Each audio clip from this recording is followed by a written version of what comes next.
Hello, everybody. We're here back to our second class.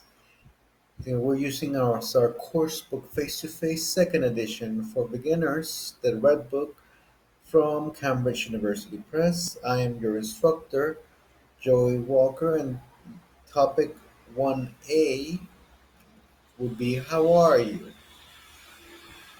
Okay, so let's get started.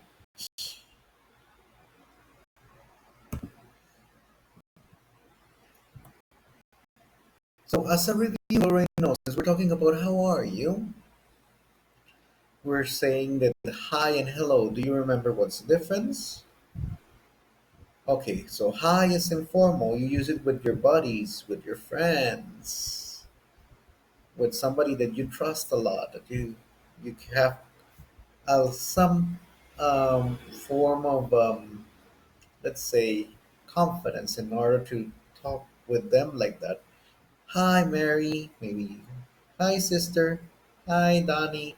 People that are easy to talk like that, like for example, children. But if it's someone that is probably has an authority over us, what we do is we just tend to do the opposite. We use hello. Hello, boss. Hello, Mr. Hernandez. Hello, Mr. Chief Executive Officer. Okay. And we have good morning, good afternoon, good evening. According to the morning, it's during daytime, afternoon, that would be 12 p.m., and good evening in the time that the daylight is gone. So we use how are you, how's it going, how do you do, how have you been, all of those as basically, well, greetings, and we answer fine, thanks, and you already established that we don't need to use that, right? And in this case, we can use great, excellent, magnificent, fantastic, any other answer. And if we are not feeling so good, we can say so so, or I've been better, or just been better, all right? If we answer that, what we are going to do is when they say, and how about yourself, or how about you? And you can say the same, well, been better too, or oh, I'm good, or any other one. If we meet somebody for the first time, they ask us if have you met Susie? Have you met Enrique? Have you met Joe? Or do you know that person? Yes, I do. No, I don't. So in this case, we use this is. We use a name for both of them in this particular case. So we say, yes, I do. If we do know the people, we just say our greetings one more time. And if we don't, we just use the standard nice to meet you or glad to meet you. If there's somebody that is has a better position or social, or he's somebody very important, we can say it's a pleasure to meet you or it's an honor to meet you. And it's never polite to use something less formal than how they say it. If somebody says it's a pleasure to meet you should say it's a pleasure to meet you or it's an honor to meet you, instead of saying nice to meet you, because that could be the meaning for the other person, right? I'm kind of doing this very fast because we already talked about that with some detail. And if you haven't seen that, I recommend you see my prior videos of welcome. That will be welcome number one in our channel. Okay, so going back here to our next topic, we have countries and nationalities. Here we have a series of countries and nationalities. For example, China, Chinese, Russia, Russian, Sweden, we can say Swede or Swedish, France, French, or some people say a Frenchman. What if it's a woman, a French woman? Something to think about, right? Brazil, the national would be Brazilian. Germany, it's German. Japan is Japanese. The United States of America, we use American. Italy, we use Italian.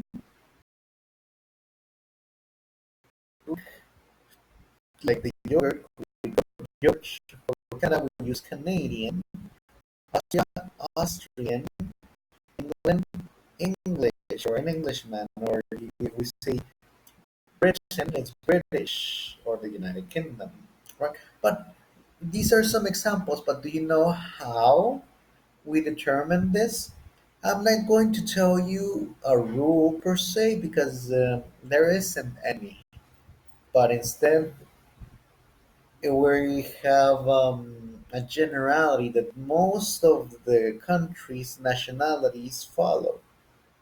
Okay, so let's check. For nationalities, the endings for nationalities are the most common, but like I said, it's more general and it's the following. If the country finishes in vowel, it is most likely, oh, that's a typo, vowel sound. It is more likely that the ending for that nationality would be AN or IAN. For example, Mexico, which becomes as a nationality Mexican. The endings for nationality which are the most common are for the consonants are, for example, endings ESE, CH, SH.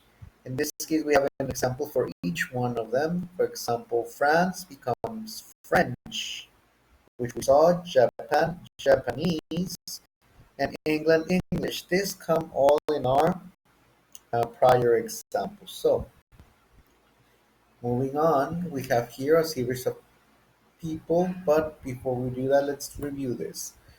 Whenever we're talking about the verb to be, we need to get familiar with the subject, object pronouns, and the possessive adjective before we start talking about the nationalities. We use I for personal, for ourselves. That would be I. You say my name. I am. I am Manuel. I am Enrique. I am Juan. You. You are. You are my friend. You are my teacher. You are my colleague. We can say he. He is my friend. He is my sister. He's my sister's friend. She's my daughter. She's my friend. She's my girlfriend. It for things. It is a dog. It is a cat. We for plural, including ourselves. We are in the class. We are students, and they for a group that doesn't really apply for us. For example, we use they.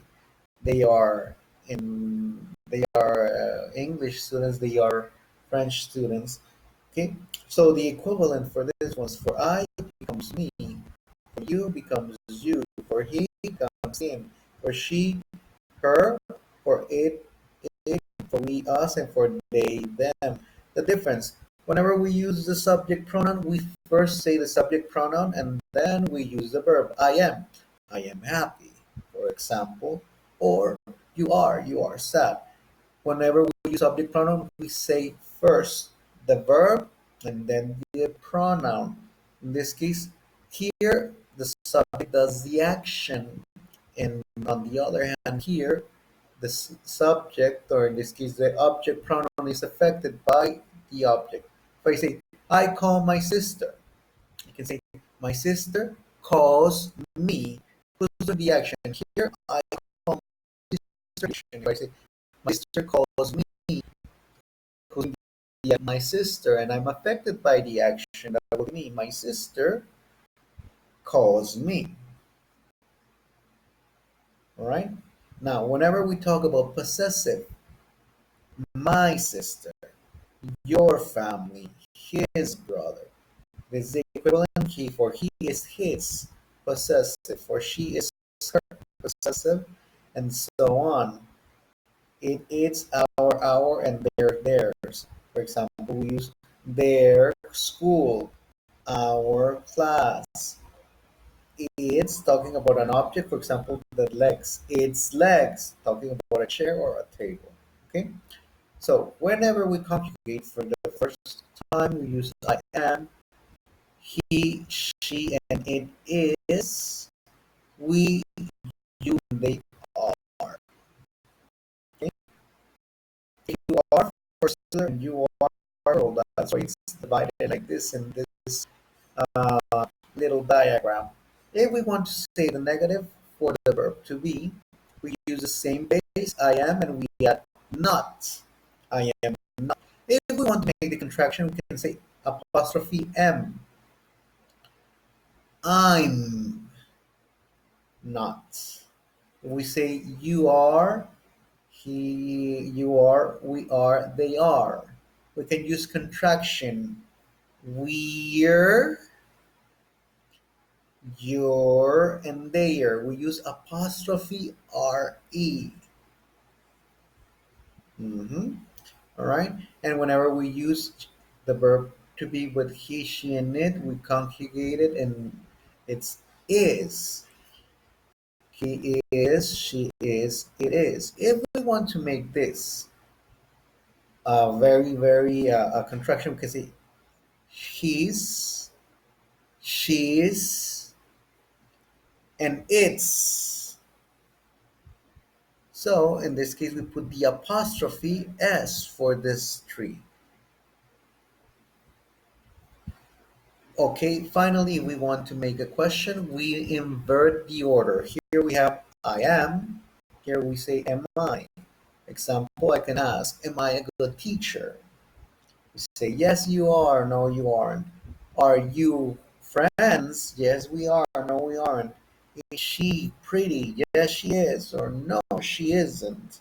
Okay, so we already know how to make I am, he is, she is. So the verb to be an affirmative, negative, and interrogative. Then contractions. Here we can say I am not. You can say I'm not. You are not. You're not, or you aren't. The difference if you make the contraction is that basically the less contracted it has more emphasis. We say you are not pretty. You're making a lot of emphasis. And this case, if the person is not pretty, instead of saying you aren't pretty, which is a normal statement without any emphasis. Okay, now let's check here. We have question words. Talking about questions, we can say who is, where is, what is, why are. So in this case, the prior phrases, we can say who are you, where is she? We can complete this or complement starting with a WH question, interrogative. If we use interrogative like this, we're saying yes, no questions. But if we use a question, we're using that as an open question. What is your name? Why is she here? Where are your friends? Those will be some questions, okay? So who we use it to ask about a person or a place. What we use to ask about information, usually things. Why we use it to ask about a reason. Where we use to ask about a place, and when we use to ask about a time. These are the five basic WH questions. Okay, so we're going to use this with the knowledge of nationalities. Here we have a series of people.